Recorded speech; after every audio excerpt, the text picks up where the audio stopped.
साथियों नमस्कार, स्वागत है आप सभी का। कैसे हैं आप सब? उम्मीद करते हैं आप सभी अच्छे होंगे। दोस्तों, आज के इस वीडियो में हम बात करेंगे जैन धर्म के 50 सबसे महत्वपूर्ण सवाल का भाग 2। भाग 1 हम लोग कर चुके हैं, जिसका लिंक नीचे वीडियो के डिस्क्रिप्शन में है, जहां से जाकर आप वो सब भी देख सकते हैं। चलिए स्टार्ट कर लिया जाए। एक एक सवाल आपके लिए बेहद महत्वपूर्ण होगा और जो आपके एग्जाम में आने का प्रबल दावेदार होगा। पहला सवाल आपके स्क्रीन पर आप देख पा रहे होंगे। निम्नलिखित में कौन सबसे पूर्वकालिक जैन ग्रंथ कहलाता है? सबसे पूर्वकालिक जैन ग्रंथ कहलाता है, ये आपको बताना है। तो यहां पे आपका जो जवाब होगा वो 14 पूर्व होगा, यानी ए होगा। अच्छा, ये कैसे सही है इस पर भी हम बात करेंगे, लेकिन इससे पहले एक सबसे महत्वपूर्ण चीज आपसे हम कहना चाहते हैं। आपको जो भी उत्तर पता होगा, जितने भी उत्तर आपको आते होंगे, वो कमेंट बॉक्स में बताने का प्रयास जरूर करिएगा। 14 पूर्व सबसे पूर्वकालिक जैन ग्रंथ कहलाता है। जैन धर्म के वास्तविक संस्थापक महावीर स्वामी द्वारा दिए गए मौलिक सिद्धांतों को 14 पूर्व में ही संकलित किया गया है। समझ गए? तो ये इंपॉर्टेंट है आपके लिए। इसके अतिरिक्त अगर हम बात करेंगे तो 12 अंग और उपांग भी जैन धर्म से ही संबंधित हैं। नेक्स्ट, अनेकांतवाद निम्नलिखित में किसका केंद्रीय सिद्धांत और दर्शन है? अनेकांतवाद के विषय में अगर हम बात करेंगे, चूंकि हम जैन धर्म की बात कर रहे हैं, तो यहां पर आपका उत्तर जो होगा वो जैन धर्म होगा। और बाकी चीजें आप सब जानते हैं। अनेकांतवाद जैन धर्म के सबसे महत्वपूर्ण और मूलभूत सिद्धांतों में से एक है। अनेकांतवाद जैन दर्शन का सिद्धांत है। तो यहां पे आप चुपचाप क्या कर लोगे? जैन मत कर लोगे, क्योंकि हम जैन धर्म को लेकर ही सवाल कर रहे हैं। चलिए नेक्स्ट, परिशिष्ट पर्व जो कि जैन धर्म से संबंधित रचना है, इसके रचयिता आपको बताना है। तो ये आपके लिए काफी इंपॉर्टेंट है। इसके रचयिता आचार्य हेमचंद्र माने जाते हैं। ठीक है भाई। तो यहां पे जो आपका डी ऑप्शन लिखा हुआ है, इसे आप चाहें तो टिक कर सकते हैं, क्योंकि आपके लिए इंपॉर्टेंट है। इस पर हम अगर बात करते हैं तो संस्कृत के मध्यकालीन कोशकारों में हेमचंद्र का नाम विशेष महत्वपूर्ण रूप में लिया जाता है। ये कवि, काव्यशास्त्र के आचार्य, जैन धर्म और दर्शन के प्रकांड विद्वान कहे जाते हैं। तो आप इनका नाम याद रखिएगा। हेमचंद्र बड़ा इंपॉर्टेंट है, या हेमचंद्राचार्य भी इन्हें कहा जाता है। अगला सवाल है, अणुव्रत शब्द जो है वो किस धर्म से जुड़ा हुआ है? आपका जो शब्द है अणुव्रत, यह किस धर्म से जुड़ा हुआ है, ये आपको बताने का प्रयास करना है। तो आपको हम बता दें, ये आपका अणुव्रत का अर्थ होता है लघु व्रत। जैन धर्म के अनुसार श्रावक अणुव्रतों का पालन करते हैं। महाव्रत साधुओं के लिए बनाए जाते हैं। तो यहां पे जो आपका उत्तर होगा वो आपका क्या होगा? बिल्कुल जैन धर्म आपका सही है। इसको आप याद रखिएगा, ये बहुत आपके लिए इंपॉर्टेंट रहेगा। चलिए आगे बढ़ते हैं। इसका अर्थ होता है लघु व्रत, मतलब छोटा व्रत। नेक्स्ट आइए, जैन साहित्य का संकलन किस भाषा व लिपि में है? जैन साहित्य की बात करेंगे तो इसकी जो कहानी है वो आपको बतानी है कि किस भाषा व लिपि में है। सभी को बताने का प्रयास करना है।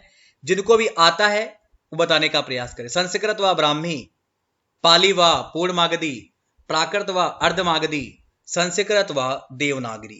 तो फिलहाल उत्तर की बात करेंगे और 5 का आंसर जो होगा वो आपका सी होगा, प्राकृत व अर्धमागधी। आप इसे ठीक तरीके से दिमाग में जरूर रखिएगा, क्योंकि आपके लिए काफी इंपॉर्टेंट है ये। आइए आगे बढ़ते हैं, अगले महत्वपूर्ण सवाल की बात करते हैं। जैन धर्म में पूर्ण ज्ञान के लिए क्या प्रयोग किया जाता है, या क्या शब्द है? पूर्ण ज्ञान को लेकर हम बात करेंगे तो कैवल्य अर्थात ब्रह्म विद्या का ज्ञान, ये आपका क्या होगा? हर चीज में आपको पूरी तरीके से जानकारी मिल जाती है। तो 6 के आंसर की बात यहां पे करेंगे, आपका कैवल्य होगा। और इसके विषय में आपको हम अगर बता दें तो कैवल्य अर्थात ब्रह्म विद्या का वह ज्ञान जो संशय रहित और स्थायी हो, इसे आप कैवल्य कहते हैं। समझ गए आप? चलिए नेक्स्ट, जैन ग्रंथ कल्पसूत्र के रचयिता माने जाते हैं। कल्पसूत्र के रचयिता के रूप में आप किसको जानते हैं? तो बड़ा इंपॉर्टेंट है, भद्रबाहु इसके रचयिता माने जाते हैं। और जब भी हम कल्पसूत्र के विषय में बात करते हैं तो कल्पसूत्र जैन ग्रंथों के तीर्थंकरों का जीवन चरित्र वर्णित करता है। हम आपको बता दें, आपके जो भद्रबाहु हैं आपके लिए इंपॉर्टेंट है। आपको हम पुनः बता दें कि भद्रबाहु दिगंबर जैन संप्रदाय के संस्थापक कहे जाते हैं। आप इसे याद रखिएगा। द्वितीय जैन महासभा का आयोजन कहां हुआ था? द्वितीय जैन महासभा का जो आयोजन है वो कहां हुआ था? वल्लभी, पाटलिपुत्र, आबू और पावापुरी। ये आपको बताने का प्रयास करना है। तो बड़ा इंपॉर्टेंट रहेगा, इसका जो आयोजन है वो कहां पर हुआ था, ये आपको बताना है। सारे ऑप्शन आपके स्क्रीन पर लिखे हुए हैं। चलिए 8 के उत्तर की बात किया जाए, आपका ए सही होगा, वल्लभी, यहां पे आपको ध्यान रखना है, भूलिएगा बिल्कुल नहीं। आइए आगे बढ़ते हैं अगले महत्वपूर्ण सवाल की तरफ। सवाल है, जैन समुदाय में प्रथम विभाजन के श्वेतांबर संप्रदाय के संस्थापक कौन कहे जाते हैं? तो यहां पर आपको जो नाम याद रखना है, स्थूलभद्र का नाम याद रखना है, बहुत इंपॉर्टेंट रहेगा आपके लिए। आइए यहां पे आप स्थूलभद्र को टिक कर लीजिए। स्थूलभद्र के विषय में अगर हम जानकारी लें तो इनका टाइम पीरियड 297 से 198 ईसा पूर्व तक का माना जाता है। समझ गए भाई? ये श्वेतांबर जैन आदेश के संस्थापक बने, आप इसे याद रखिए। किस जैन रचना में 16 महाजनपदों का उल्लेख मिलता है? किस जैन रचना में? तो याद रखिएगा, भगवती सूत्र में 16 महाजनपदों की सूची मिलती है। इसे आप अच्छे से याद रखेंगे तो यहां पे आपका भगवती सूत्र ठीक है। इसमें राजतंत्रात्मक शासन प्रणाली के विषय में बताया गया है, आप इसे भी याद रखें। आजीवक संप्रदाय के संस्थापक कौन कहे जाएंगे? आजीवक संप्रदाय के संस्थापक कौन कहे जाएंगे? तो आपको मालूम है, मक्खलीपुत्र नामक एक व्यक्ति विशेष का नाम आपने सुन रखा होगा। ये आपके आजीवक संप्रदाय के संस्थापक कहे जाते हैं, बहुत इंपॉर्टेंट रहेगा।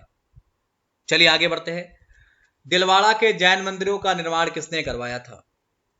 दिलवाड़ा के जैन मंदिरों का निर्माण किसने करवाया था? ये बहुत इंपॉर्टेंट रहेगा, आप इसे याद रखिएगा। और इसका निर्माण किसने कराया था?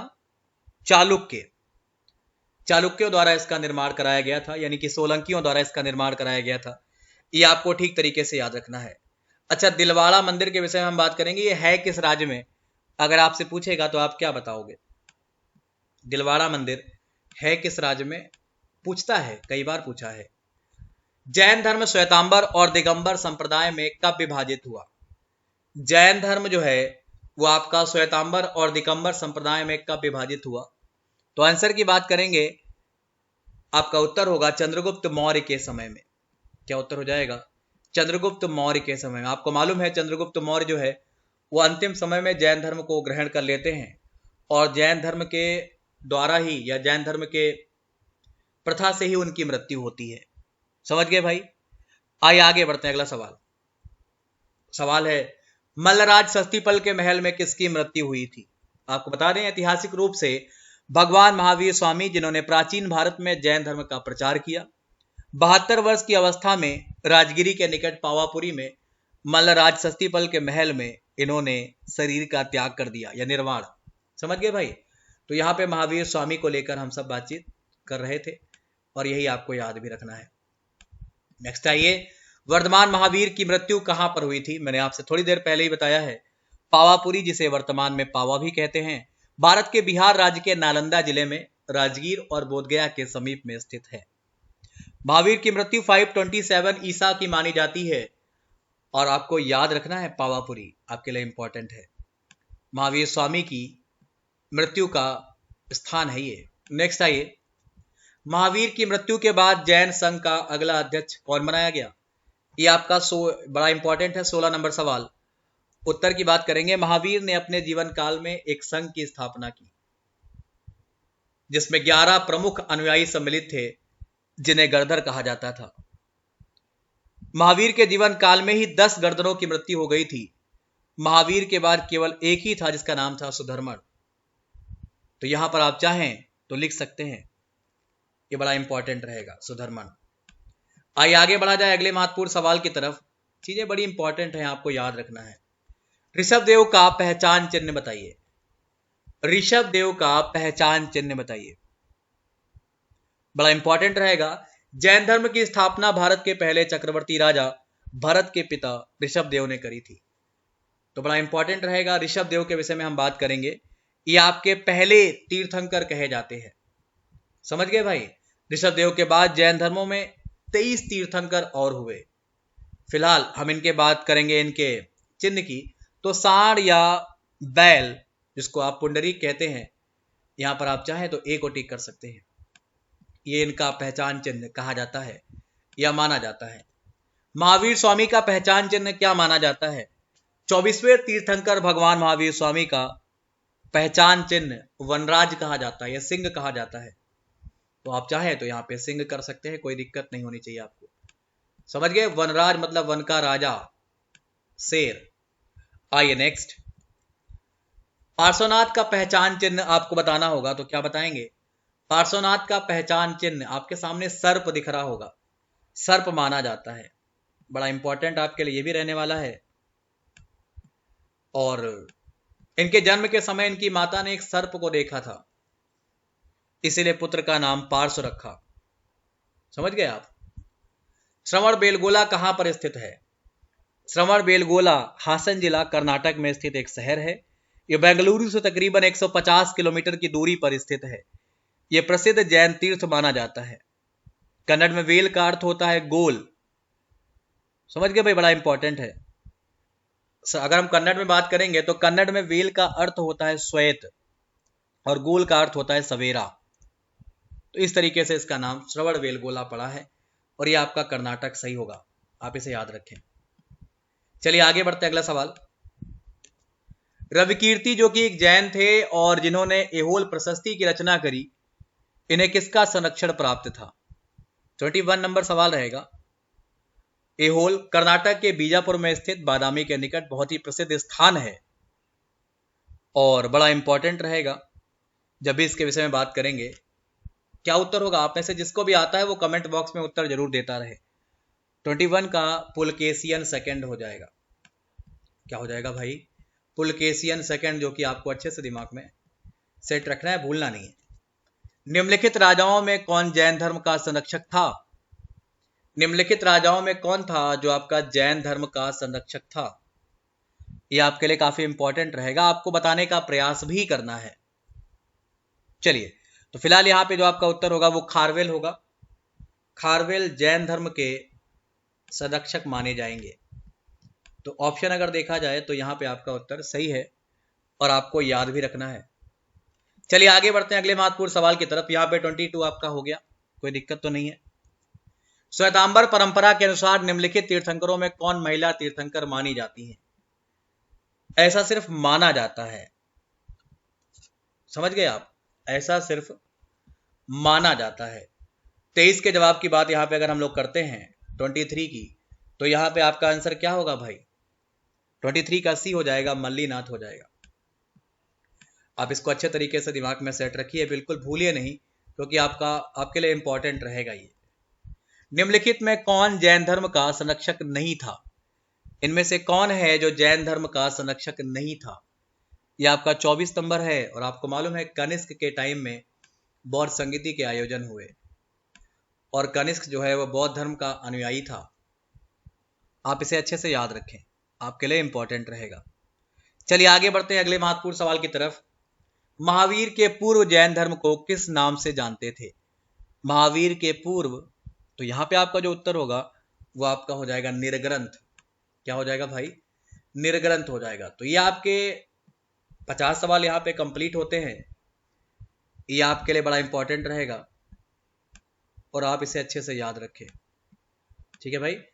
ये मल्लीनाथ की फोटो यहाँ पे लग गई है, आप इसे ठीक तरीके से कर लीजिएगा।